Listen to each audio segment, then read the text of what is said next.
ক্ষুধার্ত গাজাবাসীর জন্য ত্রাণবাহী জাহাজ গ্লোবাল সুমুদ ফ্লোটিলা দখল করেছে ইসরায়েলি সেনারা। জাহাজগুলোতে ছিল অসহায় গাজাবাসীর প্রাণ রক্ষার ভরসা।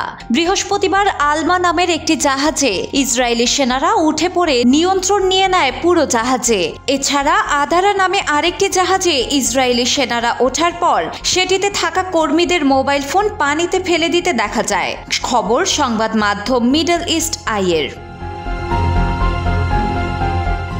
আল জাজিরার দেওয়া তথ্য অনুযায়ী গাজা অভিমুখী আন্তর্জাতিক নৌবহর গ্লোবাল সুমুদ ফ্লোটিলাকে আন্তর্জাতিক জলসীমায় ঘিরে ফেলেছে ইসরায়েলি যুদ্ধজাহাজ।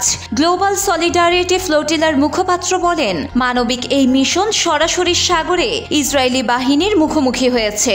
খুব দ্রুত তারা হস্তক্ষেপ করতে পারে বলে আশঙ্কা করা হচ্ছে।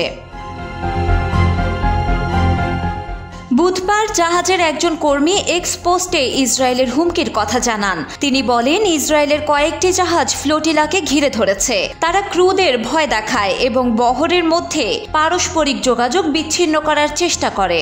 এর আগেও সুমুদ ফ্লোটিলা ঠেকাতে ব্যাপক প্রস্তুতি নেয় ইসরায়েল। ইসরায়েলি সংবাদ মাধ্যম ওয়াইনেট জানিয়েছে, তেল আবিব থেকে 40 কিলোমিটার দক্ষিণের আশদোদ বন্দরে প্রায় 500 পুলিশ সদস্য মোতায়েন করা হয়েছে। জাহাজের কর্মীদের ইসরায়েলি নৌবাহিনীর জাহাজে তুলে তীরে নেওয়া হবে এবং তাদের কারাগারে নিক্ষেপ করা হবে, আর যারা আদেশ মেনে কাজ করবে তাদের ফেরত পাঠানো হবে। কিছু জাহাজকে তীরে টেনে আনা হবে এবং অন্যগুলো সমুদ্রে ডুবিয়ে দেওয়া হতে পারে, ফলে বহরের যাত্রীদের জীবন শঙ্কায়।